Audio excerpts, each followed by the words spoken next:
नमस्कार दोस्तों, स्वागत है आपका अपने जीएस एजुकेशन एकेडमी में। आज हम लेकर के आए हैं आपके सामने टेंस का ट्यूटोरियल 4।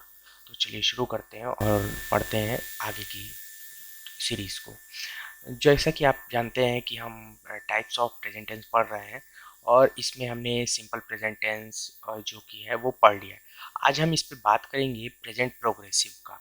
अब प्रेजेंट प्रोग्रेसिव, कुछ लोग कहेंगे कि यहाँ पे तो प्रेजेंट कॉन्टिन्यूअस आता है। तो मैं आपको बता दूं कि जो प्रोग्रेसिव वो एडवांस टर्म है कॉन्टिन्यूअस का। आप कॉन्टिन्यूअस भी इसको बोल सकते हैं, प्रोग्रेसिव भी बोल सकते हैं, जैसा आपका मन। तो आइए अब हम जानते हैं कि प्रेजेंट प्रोग्रेसिव क्या है और कैसे इसका यूज़ होता है। लेकिन इससे पहले मैं आपको बता दूं कि इसके बाद जो हम पढ़ेंगे वो पढ़ेंगे प्रेजेंट परफेक्ट टेंस और उसके बाद हम पढ़ेंगे प्रेजेंट परफेक्ट प्रोग्रेसिव टेंस। तो चलिए आज हम बात करते हैं प्रेजेंट प्रोग्रेसिव के टेंस में। तो प्रेजेंट प्रोग्रेसिव टेंस, सबसे पहले तो इसको देखते हुए हमारे मन में क्वेश्चन उठता है कि ये क्या है। तो जैसा कि ये दिया है कि what is present progressive tense, तो चलिए बात करते हैं इसके बारे में। जैसा कि यहाँ डिफिनेशन आई हुई है, the present progressive tense is used for an ongoing action is the present in the present. इसका कहने का मतलब क्या है? इसके कहने का बस इतना मतलब है कि जो भी काम प्रेजेंट में, प्रेजेंट मतलब वर्तमान में जो भी काम चल रहा है, जैसे वह जा रहा है, वह खा रहा है, वह पी रहा है, वह नहा रहा है, कुछ भी कर रहा है, कुछ भी चीज़ें जो वर्तमान में हो रही हैं, वही है प्रेजेंट प्रोग्रेसिव टेंस। जैसे कि ये हमने एग्जांपल बताया, John is baking a cake. John क्या कर रहा है? केक बना रहा है। दूसरा क्या है? They are painting the fence. वो क्या कर रहा है? वो पेंटिंग कर रहा है।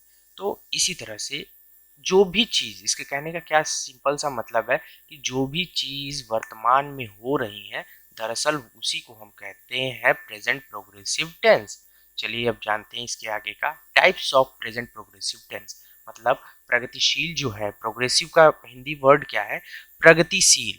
मतलब वर्तमान में जो कार्य हो रहा है उसी को हम क्या कह रहे हैं? प्रोग्रेसिव, यानी कि प्रगतिशील। अब ये कितने प्रकार के होते हैं?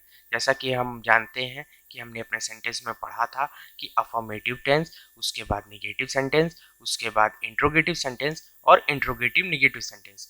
तो इसमें भी जैसा कि हमने सेंटेंस में पढ़ा कि ये 4 टाइप के सेंटेंस होते हैं और इसको हमने अपने पिछले जो हमने सिंपल प्रेजेंट टेंस पढ़ा था उसमें यूज़ किया हुआ था। अगर आप वो वीडियो नहीं देखे हैं तो डिस्क्रिप्शन में लिंक दिया हुआ है, उसको जा करके आप ज़रूर देखें और नोट्स बनाएं, क्योंकि नोट्स बहुत इंपॉर्टेंट है।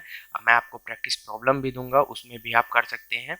तो जैसा कि अब हम बात करते हैं इसके बारे में, तो जैसा कि अफर्मेटिव सेंटेंस इसमें भी है, negative sentence, interrogative sentence and interrogative negative sentence.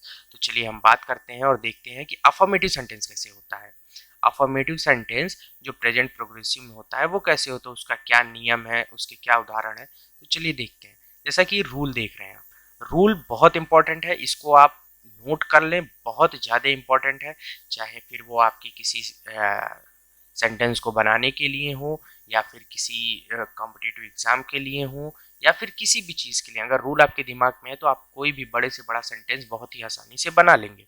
तो जैसा कि रूल है, रूल है प्रेजेंट प्रोग्रेसिव टेंस को बनाने का, जो कि सब्जेक्ट, सबसे पहले क्या होगा?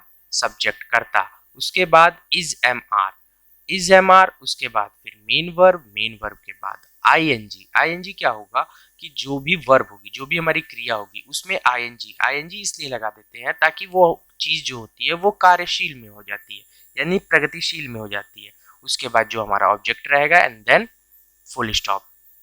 अब आप कहेंगे कि इज एम आर कहाँ यूज करते हैं? तो देखिए, इज एम आर वहाँ यूज होता है जहाँ हमने पहले बताया था सिंगुलर चीज जहाँ रहेगी वहाँ इज होगा, और जहाँ प्लूरल चीज होगी वहाँ आर होगा। लेकिन सिर्फ आई एक ऐसा चीज है जिसके साथ हम एम को यूज करेंगे। आइए चलिए एग्जांपल्स देखते हैं। और जैसे कि ये हमने पहला एग्जांपल है, वह रो रही है, वो रो रही है, वो रो रही है। तो इसका एग्जाम्पल जो इंग्लिश में बना हमारा सेंटेंस वो क्या बना? She is crying.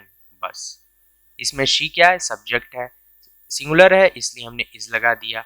क्राई क्या है? वो रो रही है, तो रोने का क्या हो गया? क्राई, और आईएनजी हमने लगा दिया आईएनजी, तो क्या हो गया? She is crying.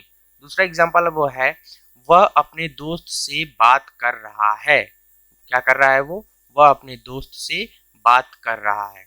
तो इसमें हमने सब्जेक्ट क्या रखा है?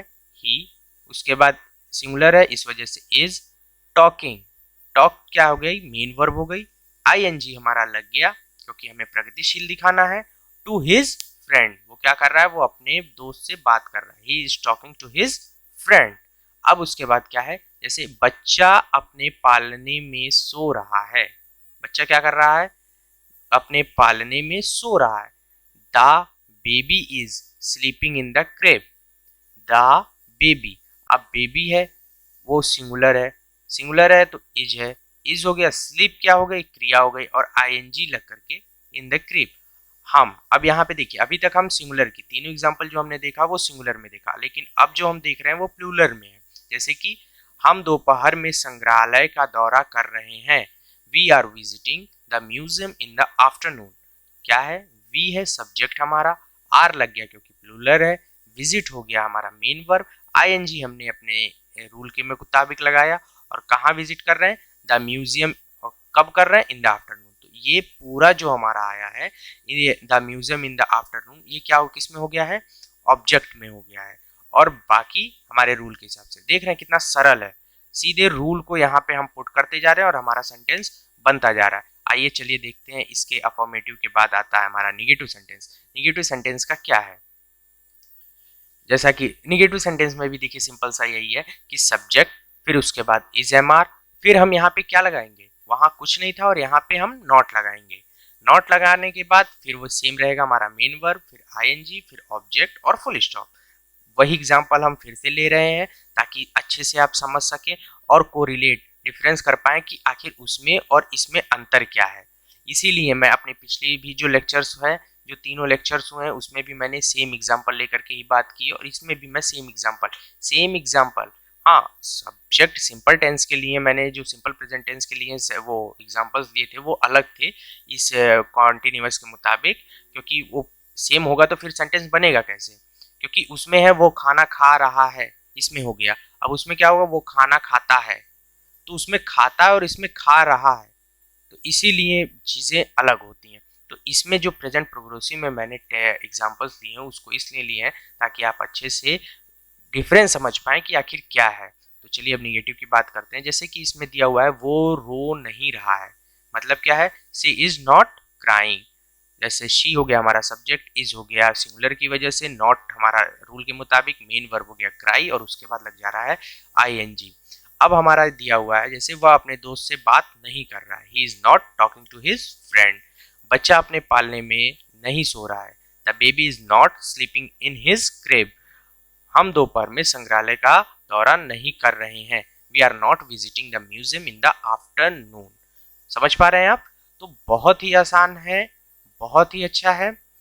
अब आज के ट्यूटोरियल के लिए इतना ही, बहुत ही अच्छा, बहुत ही आने वाले लेक्चर्स भी बहुत अच्छे होने वाले हैं, जो हो रहे हैं लेक्चर बहुत अच्छा है। अगर आप जीएस एजुकेशन पे नया है तो इसको सब्सक्राइब करें, बहुत इंपॉर्टेंट इस पे आपके लिए आते हैं, आपके एग्जाम से रिलेटेड है, आपके करियर से रिलेटेड गाइडेंस आपको बराबर मिलती रहती है, तो बहुत ही अच्छा चीज़ है।